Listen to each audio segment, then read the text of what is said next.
सभा की अध्यक्षता कर रहे मायाराम जी और हुसैन अहमद जी, और मंचासीन, जैसे मैं ये चुनरी पहन रहा हूँ ये ब्रज की है, मैंने इसलिए नहीं उतारी कि बगल में मेरे कृष्ण पाल गुर्जर जी जो ब्रज के लगातार सांसद चुनने जा रहे हैं वो आए हैं, आपके सम्मान के लिए आए हैं। और ये उन्होंने बताया उनका इस क्षेत्र से कितना लंबा परिचय है, बड़ी खुशी हुई जानकर।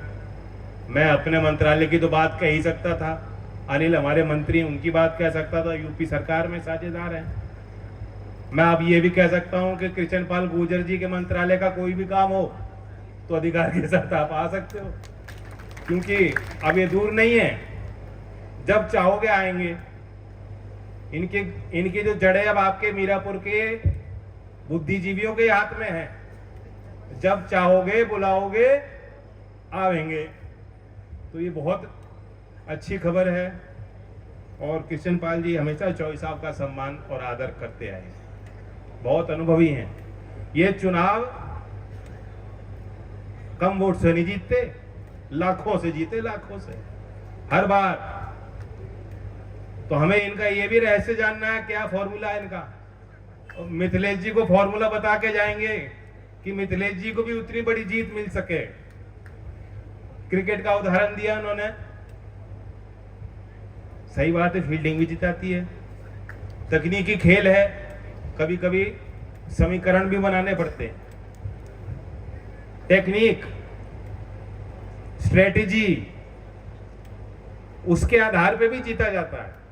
अब टेस्ट मैच में अगर आखिरी आधा घंटा ही बचा हो और टीम बैटिंग करती है और सोचती है कि एक और विकेट नहीं गिरना चाहिए, तो भेजती है नाइट वॉचमैन। कौन जीत सकता है? कौन जो है अपने बचा के रखेगा अपनी साख को? कौन निकाल सकता है अपने सीट को? जिसे आप वोट दोगे वही जीतेगा, बात बिल्कुल सही कही।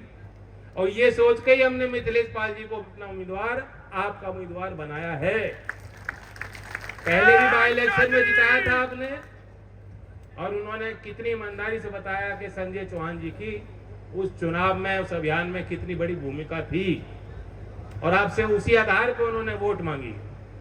वही याद दिलाते हुए मैं दाएं बाएं की कोई बात नहीं करूंगा।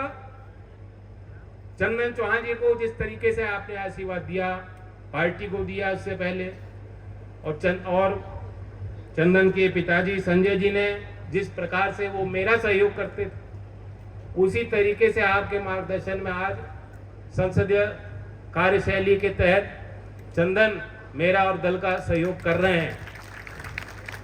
और जनप्रतिनिधि में जो खूबियां होनी चाहिए, कृष्ण पाल जी जानते हैं, अनिल जी मंत्री हैं, वो जान रहे हैं, देख रहे हैं, तमाम विधायकगण बैठे हैं, जिला पंचायत अध्यक्ष हमारे जिले के यहाँ हैं।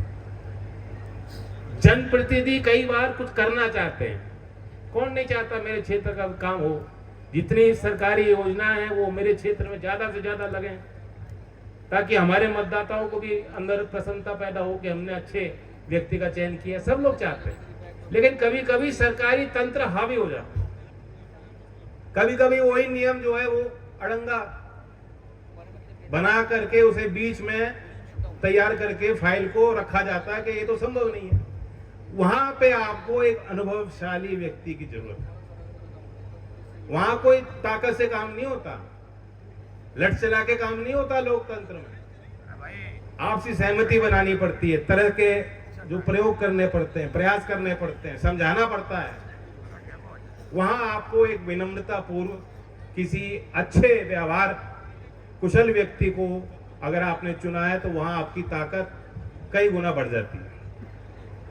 धमकाने से काम नहीं करेगा अधिकारी, लेकिन क्या नियम है, कैसे नियम को कैसे लिखना है, कैसे उसका अवलोकन करना है, कैसे उसको समझना है, कैसे उसको लागू करना है, ये तो उनके हाथ की बात है, समझ की बात है। तो चंदन भी विनम्रता के साथ काम करा लेते हैं। मैं जब इनको फोन करता था, जब विधायक नए नए चुने बने, वो हालचाल भी नहीं लेते थे, राम राम भी नहीं कहते थे, कहते थे जी मोरना का क्या होगा, मिल का विस्तार हमने वादा कर रखा है। जिस सड़क का आपको बता रहे हैं, कई सड़कों का निर्माण हो गया, ये तो 12 किलोमीटर की सड़क है बीआईटी। सोने के पहले, उठने के बाद तुरंत। मुझे ऐसा लग रहा था पता नहीं किस तनाव में है। और जब विधायक थे तो उसी तरह से चिपटते होंगे योगी जी के जाके, अधिकारियों के बीच जाके। तो इनके अंदर कोई अहंकार तो नहीं है ना, विनम्रता है, मुस्कुराते रहते हैं, प्यार से समझा लेते हैं। वही सारी खूबियां मिथिलेश पाल के अंदर आप देख सकते हैं। 2.5 साल के लिए पहले आपने चुना था, अब लगभग उतना ही समय बचा है। सारे अनुभव का प्रयोग करेंगी। लोकदल में लगातार इन्होंने चुनाव लड़ा, लोकदल का ही चुनाव चिन्ह है। पूरे एनडीए की ताकत लग रही है, एनडीए का सहयोग लग रहा है। मुख्यमंत्री जी परसों आ रहे हैं। क्यों आ रहे हैं मुख्यमंत्री जी? जैसे मैं अभी कह रहा था कि अधिकारी कभी कभी फाइल अटका देते हैं, कुछ और लोग हैं जो सिस्टम का हिस्सा है, वो नहीं चाहते काम हो, अवरोधक बना देते हैं। गति रुकनी नहीं चाहिए। विकास का ये जो एक्सप्रेसवे बन रहा है, तैयारी हो रही है। और आप हर क्षेत्र में देख लें, किसानी से जुड़े हुए लोग जानते हैं कि किसानी के सवाल को लेकर लोकदल हमेशा से गंभीर रहा, क्योंकि चौधरी साहब की नीति रही है। और विकास के जो दूसरे पैमाने आधुनिक भारत के हैं, आप देखिए, स्वास्थ्य का सुरक्षा कवच हर नागरिक के पास हो। आप जानते हैं कि एक मध्यम वर्ग का जो परिवार गांव का है और जो गरीब परिवार गांव का है, अगर उनके घर में कोई बीमार हो जाए और इलाज कराना पड़ जाए तो उनकी गुर्बत, उनकी गरीबी, उनकी समस्या, उनकी पीड़ाएं कई गुना बढ़ जाती हैं।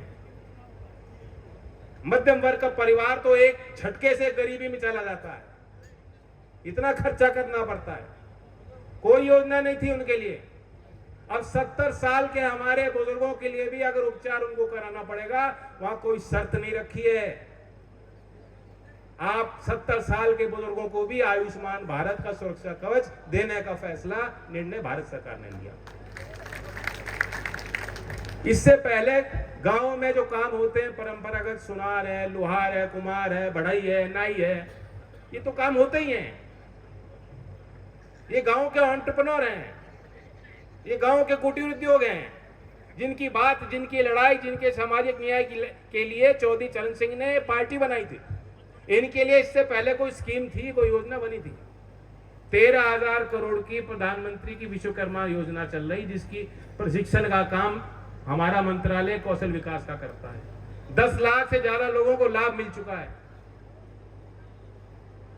सड़कों का जाल बन रहा है। देश में उत्तर प्रदेश पहला राज्य बना जिसने कहा कि हम खेल का विश्वविद्यालय बनाएंगे।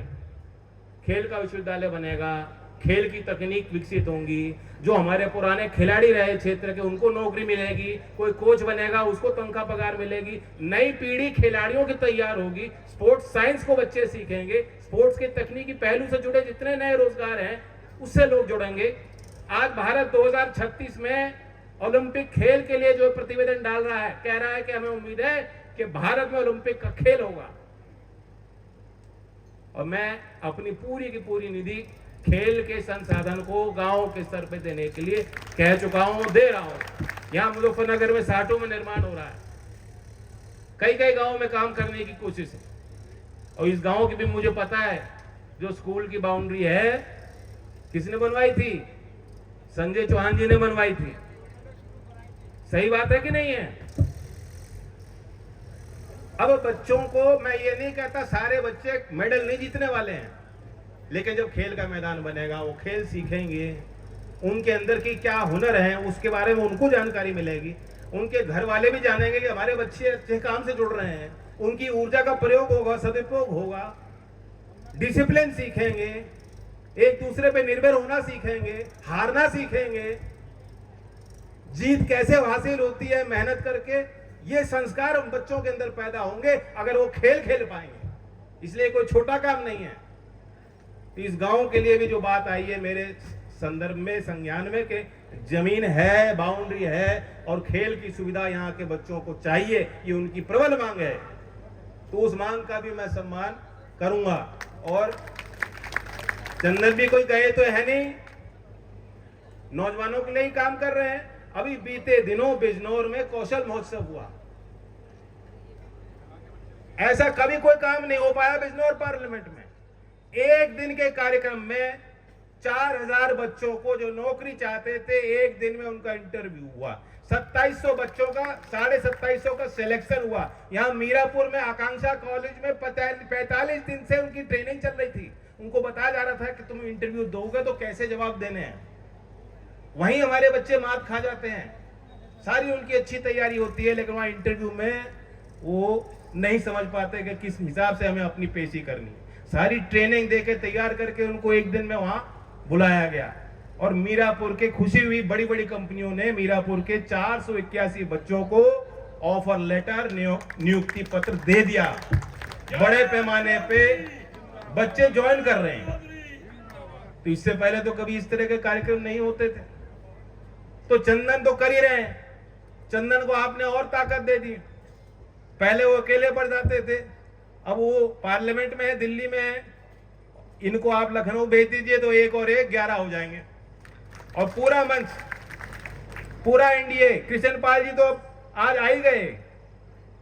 इनकी तो पूरी बात हो गई, खुलासा हो गया, पूरे सार्वजनिक तौर पे कह दिया। मुझ तक तो नहीं पहुंच पाते, आप तक जरूर जाएंगे सबके सब। तो हम सबकी ताकत बढ़ाई है। मैं दोबारा कृष्ण पाल जी को भी धन्यवाद देता हूं, गांव के लोगों को धन्यवाद देता हूं, क्षेत्र के लोगों को भी। मुझे तो लग रहा था कि यहाँ कुछ मनाने की बात आ रही है, कि कुछ नाराजगी है, कुछ। मुझे तो मने मनाए लग रहे हो सबके सब। टेम्परेचर तो गर्म ही होता है ना हमारे लोगों का। कौन सी बात बुरी लग जाए, कौन सी ठीक लगे, पता नहीं लगता कभी कभी। लेकिन मेरा हक बनता है। ये यूट्यूबर वाले बेचारे बिचला देते हैं कभी कभी। इनकी खबर सुनो देखो तो ऐसा लगता पता नहीं क्या हो रहा है। यहां आके मैंने देखा माहौल, खून तो गर्म ही है, गर्म ही रहेगा। जयंत चौधरी, जयंत चौधरी। ये 2-2 जिस तरह चौधरी चरण सिंह जी के जमाने से, बाबूजी के जमाने में, चौधरी अजीत सिंह जी के जमाने में जिस प्रकार से आपने मुझे ताकत दी है, चंदन को दी है, उसी हिसाब से मिथिलेश जी को भी ताकत दे देना। धन्यवाद। जय हिंद। बहुत बहुत धन्यवाद चौधरी साहब। आने वाली 8 तारीख को भी आदरणीय चौधरी साहब और हमारे प्रदेश के यशस्वी मुख्यमंत्री आदरणीय योगी आदित्यनाथ जी भी मीरापुर विधानसभा में आएंगे। सबकी जिम्मेदारी लगाऊंगा, सबको वहां भी पहुंचना है उस दिन। आप यहाँ आए आदरणीय चौधरी साहब, आपका बहुत बहुत धन्यवाद। समस्त सरदारी का बहुत बहुत धन्यवाद। आप सभी का बहुत बहुत धन्यवाद। माननीय सांसद चंदन चौहान के एक छोटे आह्वान पर आप सभी अपना कीमती समय छोड़कर आए। बहुत बहुत धन्यवाद, बहुत बहुत धन्यवाद।